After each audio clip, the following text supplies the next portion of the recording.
Assalamualaikum warahmatullahi wabarakatuh. Perkenalkan, nama saya Marsha Dwi Alfian. Saya dari kelas 10-6. Di sini saya akan mempresentasikan Kerajaan Kediri. Langsung aja ke penjelasannya. Lokasi Kerajaan Kediri. Kerajaan Kediri merupakan lanjutan dari Kerajaan Panjalu atau hasil pembagian wilayah oleh Airlangga. Wilayahnya mencakup Kediri dan Madiun. Setelah Kerajaan Kediri menguasai wilayah Jenggala, maka wilayahnya pun semakin luas yang mencakup Malang, Surabaya, Lembang, dan Pasuruan. Kalian bisa lihat di sini ada peta Kerajaan Kediri. Sejarah Kerajaan Kediri. Sejarah Kerajaan Kediri atau Panjalu mulai diketahui oleh adanya prasasti Sirah Keting tahun 1104 atas nama Sri Jayawarsa. Sebelum Sri Jayawarsa, hanya Raja Sri Samarawijaya yang diketahui. Letak kerajaan-kerajaan Kediri yakni di daerah Jawa Timur. Kerajaan Kediri berpusat di Daha atau sekitar kota Kediri sekarang. Pusat Kerajaan Kediri tersebut terletak di tepi Sungai Brantas yang masa itu sudah menjadi jalur pelayaran yang ramai.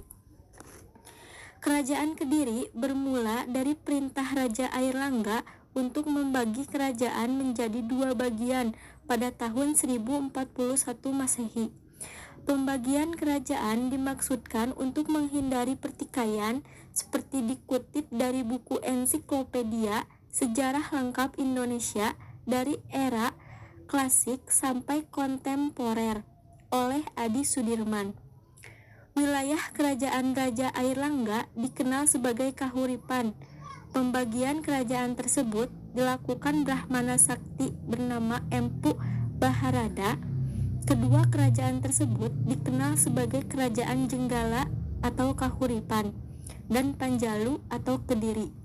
Kerajaan ini dibatasi oleh Gunung Kawi dan Sungai Brantas seperti dikisahkan dalam prasasti Mahak Subya 1289 Masehi, Kitab Negara Kertagama 1365 Masehi, dan Kitab Calon Arang 1540 Masehi. Masa kejayaan Kerajaan Kediri. Airlangga membagi wilayah Medang Kamulan menjadi dua. Yang pertama, Panjalu, Sri Samarawijaya.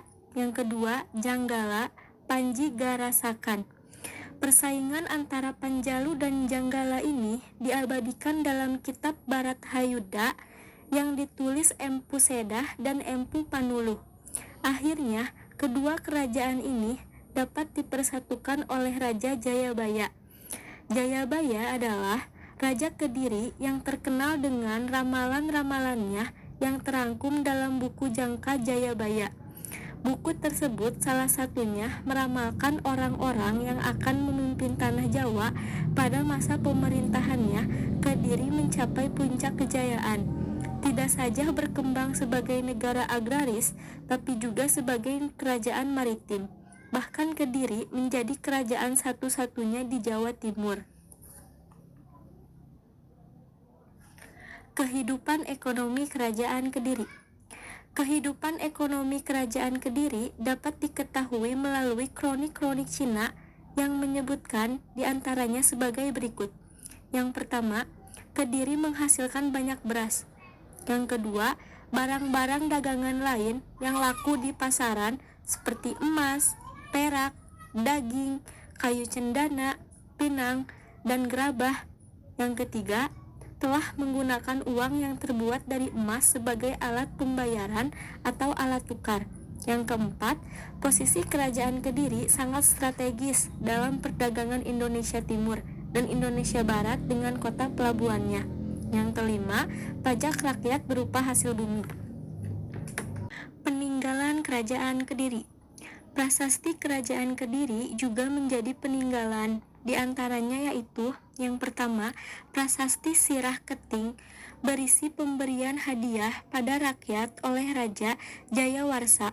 Yang kedua, Prasasti Tulungagung dan Kertosono berisi masalah keagamaan yang ditulis Raja Bameswara 1117 sampai 1130 Masehi. Yang ketiga, Prasasti Ngantang menerangkan pemberian hadiah pada rakyat Ngantang. Hadiahnya berupa sebidang tanah yang telah dibebaskan pajaknya oleh Raja Jayabaya 1135 Masehi. Yang keempat, Prasasti Jaring memuat nama seperti Kebo Waruga dan Tikus Jinada. Yang lima, Prasasti Kamula menerangkan keberhasilan Raja Kertajaya memerangi musuh-musuhnya di Katang. Kehidupan kebudayaan dan sastra.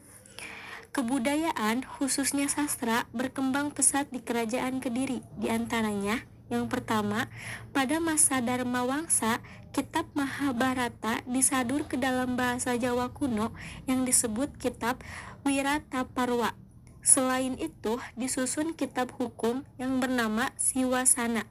Yang kedua, masa Airlangga disusun kitab Arjuna Wiwaha karya Empu Kanwa.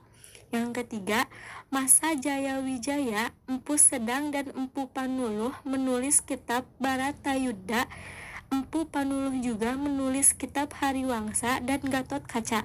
Yang keempat, masa Kameswara, Empu Darmaja menulis kitab Smaradahana, kitab Lubdaka oleh Empu Tan Akung. Runtuhnya Kerajaan Kediri. Runtuhnya Kerajaan Kediri terjadi pada masa kekuasaan Raja Kertajaya seperti dikisahkan dalam kitab Pararaton dan Nagara Kertagama. Pada tahun 1222, Kertajaya dianggap telah melanggar agama dan memaksa Brahmana menyembahnya sebagai dewa. Kaum Brahmana lalu meminta perlindungan Ken Arok. Ken Arok yang bercita-cita memerdekakan Tumapel kekuasaan Kediri mencetuskan perang antara Kerajaan Kediri dan Tumapel di dekat desa Ganter.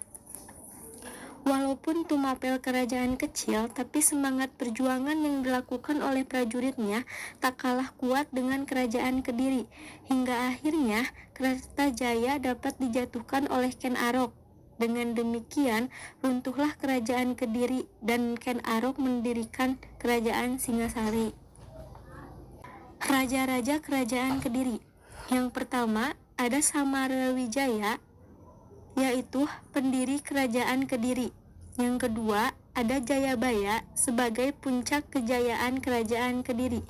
Yang ketiga, ada Kameswara sebagai berkembangnya sastra. Yang keempat, ada Kertajaya, yaitu sebagai keruntuhan Kerajaan Kediri. Cukup sekian penjelasan materi Kerajaan Kediri dari saya. Mohon maaf apabila ada salah kata. Saya ucapkan terima kasih. Wassalamualaikum warahmatullahi wabarakatuh.